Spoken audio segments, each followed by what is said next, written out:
Hello there, my name is Michelle Ferré and I'm a night owl. And for the past month, I have forced myself to wake up every single day at 5 a.m. And I'm gonna tell you all how it went. In case you have not seen my previous videos, this year, 2020, I am completing something I am calling the Teacher Monthly Challenge, where I am challenging myself to either try a new habit or just try something new for an entire month at a time. For the month of February, I chose to wake up every day at 5 a.m. And yes, I strategically chose February because it's the shortest month. I want to start by talking about my why. Yeah, why? Why did I choose to wake up at 5 a.m.? Because anyone who knows me knows that I am a huge night owl. And honestly, the people that I told about this challenge didn't think I was gonna stick with it. Even my own parents were like, Michelle, just make it 6 o'clock instead of 5. But I really wanted to see if, number one, I could set my mind to something and actually stick to it for 30 days, especially something that I didn't want to do. And yes, I know February is actually 29 days, but you get the point. As I've already said, I have never been a morning person. This goes back to when I was a little kid. I remember being up late at night. I would go downstairs and watch the Wonder Years with my dad. Like, I've just never been one to enjoy waking up early. But I've also never really forced myself to wake up early on a consistent schedule. So my second reason for doing this is I wanted to see if my body could adapt to a morning schedule. Obviously, I do wake up for school in the morning. I would typically wake up around 7 a.m. because that was the latest I could get up and still get ready on time. And then I would stay up until about midnight, sometimes 1 a.m. And I knew it wasn't healthy, but it was just how my body naturally operated. Then on the weekends, I would allow myself to sleep in with no alarms, and that usually meant I was waking up anywhere between like 10 a.m. and noon. So I truly wanted to see if I forced myself to wake up at 5 a.m. every single day, would my body adjust to it? And my third reason for doing this is I wanted to see how it would affect my productivity. As a night person, I have always found that I am most productive at night. My best work hours are from about 8 p.m. to 11 p.m. So I wanted to see how I would actually function with being productive in the morning. Next, let's move on to the rules for this monthly challenge. They were pretty simple. Obviously, rule number one is I had to wake up every day at 5 a.m. This did include weekends and days off school, so I truly did this for an entire month. Now, because I am someone who has always hit the snooze alarm like 5 or 10 times in the morning, I did allow myself to set an alarm early and then be able to snooze until 5 a.m., but I did not allow myself to sleep past 5. My first alarm went off every morning at 4:45, and then I had another one go off at 4:50, and then another one go off at 4:55, and my final alarm was 5 a.m. And to make it a little bit easier on myself, because I was so paranoid about oversleeping, I did make my 5 a.m. alarm a different sound than the other alarms. That way it just helped to kind of, wake me up out of my sleep. The only other part of these rules is that I would allow myself to take naps. This was something that I needed to promise to myself going into this, because otherwise I don't think I would have attempted it. However, those naps couldn't be at like 6 a.m. Those naps needed to be either early afternoon or late afternoon. It couldn't be close to the time that I woke up. Now let's talk about my expectations going into this challenge. I was dreading it. Literally the last week of January, every single day I was like, oh, you're gonna have to get up at 5 a.m. soon, you're gonna have to do it, and I was not in a good place about it. I expected to be super grumpy in the morning because naturally I'm grumpy in the morning when my alarm would go off at 7 a.m. So I was only imagining my pleasantry at 5 a.m. I also expected it to be hardest the first week or two, and then I expected it to kind of get easier as time went on. I also expected to feel miserable for about the first hour to 2 hours of being awake, and then I thought my body would kind of adjust as the day went on. Now let's get into the good stuff, the results, the truth of what happened. First of all, I would just like to say I did it. I truly woke up at 5 a.m. every single day for a month. So all my doubters out there, okay, I did it. Never doubted her. I never doubted her. The first 2 days of this challenge were on the weekend. It was a Saturday and a Sunday, and that kind of was not fun because weekends were usually when I would sleep in. However, it was nice to have that time to kind of adjust before I had to wake up early on a school morning. Day one. It is 5:05. I got up 5 minutes ago, and honestly, I feel pretty okay. I feel better than I thought that I would. However, I did get to sleep at 10 o'clock, which is about 2 to 3 hours earlier than I normally go to sleep. I had to take 2 doses of melatonin, but still I made it happen. And I even woke up at 3 a.m. and I was like kind of awake, and I was thinking, who even am I right now? But it's only day one, so we'll see how I feel tomorrow on day 2. Don't you love my voice right now? Isn't that just so sultry? But I'm gonna try to use this time to be productive. I'm gonna start a grad school assessment and just have a nice slow start of my morning until Billy gets up. So day 1, feeling okay, but we'll see how I feel on day 2. Surprisingly, those 2 days were super easy, and I do think it's partially because it was something new and it was exciting, and you know, I wasn't that tired yet. So then going into that next week, I was a little bit apprehensive because now I was gonna add teaching all day into the mix. Day 3, and today is the first school day where I'm getting up at 5 a.m. so we'll see how that pans out throughout the day. I feel pretty tired because the Super Bowl was last night, so I didn't get to bed until almost 11. However, not as tired as I thought that I would feel, which is surprising. I have about 2 hours until I need to get ready for school, but I'm not going to use this time to do schoolwork. I'm going to use it to do other things for grad school and my business. I did finish a grad school assessment last night, so I don't need to do that, but I need to do stuff for Teaching to the Top podcast. I need to make some transcripts for it, so that's what I plan on working on this morning. The first week in general went pretty well. Now I did have to adjust my evening routine. As I said previously, I would be up until midnight or 1 a.m. on a school night, and obviously that was not going to work if I was going to be waking up at 5 a.m.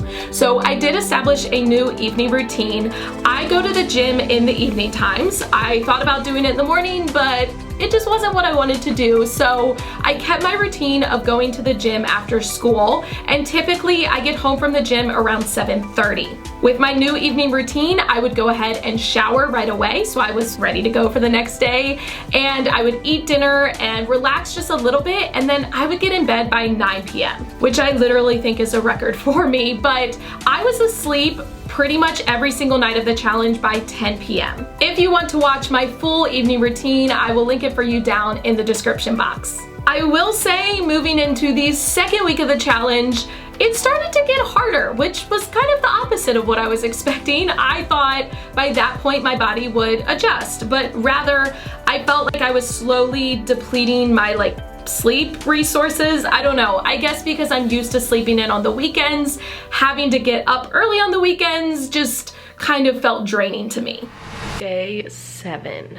I am definitely feeling the most tired this morning that I felt out of all of the mornings. However, usually after I've been up for about half an hour, my body starts to wake up and I feel much better, so I'm hoping that kicks in. It's like my eyes just feel really tired. Like my body is fine, it's just my eyes. However, that feeling of getting stuff done definitely makes up for the fact that I'm tired. Like, it's worth it.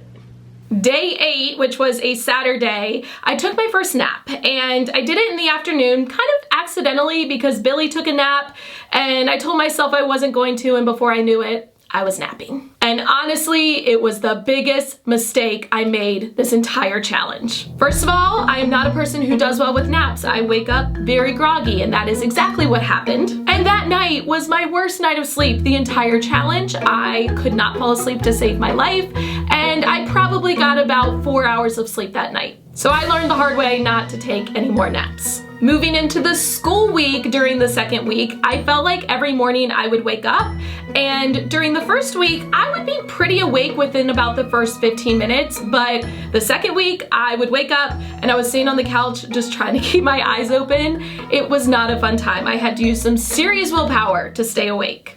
Day 10, and I feel like getting up at 5 a.m. is finally starting to catch up to me. I'm still enjoying my time in the morning. I actually somewhat look forward to it because I know I'm gonna get a lot done and it's very peaceful. However, the past 2 days, I have felt so tired. But the good news is my body did end up adjusting for weeks 3 and 4. I think I kind of found some new motivation because I reminded myself how productive I was being in the morning. And I think that was one of the biggest surprises throughout the entire challenge was how much I was able to get done in those few extra hours in the morning. I got super ahead in my planning for school, and I would be fully planned for the next week on Tuesday rather than Friday, which was a fantastic feeling. I also got the most grad school work done that I think I had my entire program. I was flying through assessments because I would spend a good hour to hour and a half working on it every single morning. And because I was so productive in the morning, I didn't have to do any work at home once I got home from school. Going into this, I thought I would feel stressed out if I wasn't getting things done before I went to bed, but knowing in the back of my head that I had a few hours in the morning to work put all of that to ease, and I honestly felt really good. Now, I thought going into this that my weekends were just not gonna be a pleasant time because I had always looked forward to sleeping, and not being able to sleep in was going to be a challenge. However, I will say I especially started looking forward to the weekends with this challenge because having those few hours before Billy would wake up to myself was magical. Now, don't get me wrong, I love spending time with Billy, I truly do, but it allowed me to watch TV shows that maybe I like that he doesn't want to watch, specifically, all the nostalgic shows that I used to watch when I was a kid on Disney+. And I also just had time to work uninterrupted, and I felt like that did wonders for my productivity. But speaking of Billy, I did want to allow him to share his input on this experience because going into this, he was literally trying to convince me not to do it. So what did you expect going into this challenge? Honestly, I expected grumpiness and sluggishness, and you'd want to go to bed at 6:30, but that didn't happen. Oh, hi. Excuse you. So what actually happened? Were you pleasantly surprised? I was pleasantly surprised. Okay, can you elaborate? You were only grumpy maybe once. Maybe once, okay, I'll take that. We ended up going to bed around 8:39. Hi, Tuna. Oh, look good. Aww. Overall, you were much more, I think you would say, productive. So it was nice to have that extra hour, 2 hours before you leave for you to get stuff done, and then that way on the weekends, you didn't have to do anything. Okay, so that meant we got to spend more time together on the weekends? We did spend more time together. Overall, would you say this challenge was good for me? I would say that. Okay, love you. I love you too. Now, if you want to see what my morning routine looked like on an average morning before school, you can check out the link in the description box to see my new morning routine. Now let's talk about my plans moving forward. Listen, this challenge definitely taught me that my body can adjust to waking up early. It taught me that I can be super productive in the morning, but it also kind of taught me that I do enjoy sleeping in.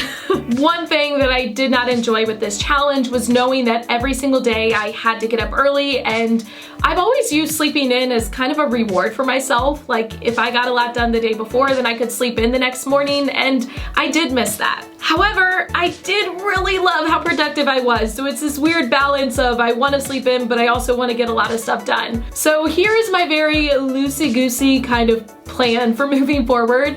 I am going to spend about a week or maybe 2 weeks every month following this same routine where I wake up at 5 a.m., go to bed no later than 10 p.m.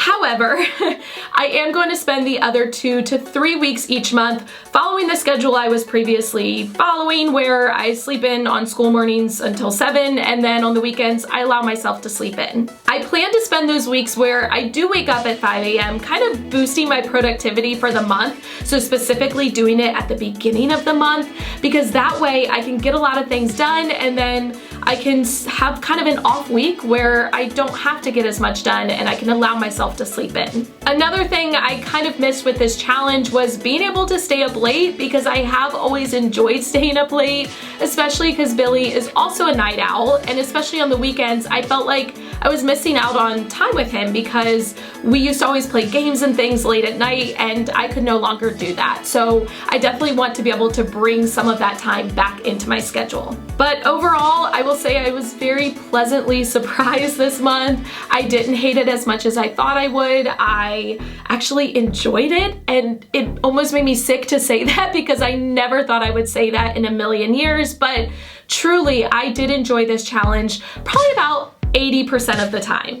Now, if you want to try out this same challenge, because you can do it any month, it doesn't have to be the same month that I did it, please post about it on social media, share it out so others can support you, and if you do, make sure you use the hashtag #TeacherMonthlyChallenge so I can jump on and support you. Now, my March challenge has been requested by you all. Back at the beginning of the year, I did post a video where I talked about starting these challenges, and I asked for things you wanted to see, and quite a few of you posted that you wanted me to try to go without coffee for an entire month. So for the month of March, not only am I going to have no coffee, but I'm going to expand the challenge to having no caffeine whatsoever. And I don't know how I feel about this one either, because coffee has been my best friend this month with waking up early, so wish me luck. If you enjoyed this video, please give it a thumbs up. I would love for you all to try this out with me. I think that makes it so much more fun. Make sure you subscribe and hit the notification bell so you do not miss any future videos. And as always, thank you for watching. I love you all so much. Don't forget to put your positive pants on, and I will catch you in the next one. Thank you so much for watching all the way to the end of this video and for supporting my YouTube channel. If you want to check out any of my older videos, you can use the 2 links right down here. If you want to subscribe to my channel so you don't miss any future videos, you can use the link right up here. The links to all of my social media sites, my Teachers Pay Teacher store, my merchandise store, and my Amazon store are in the description box, and I'll catch you guys in the next one.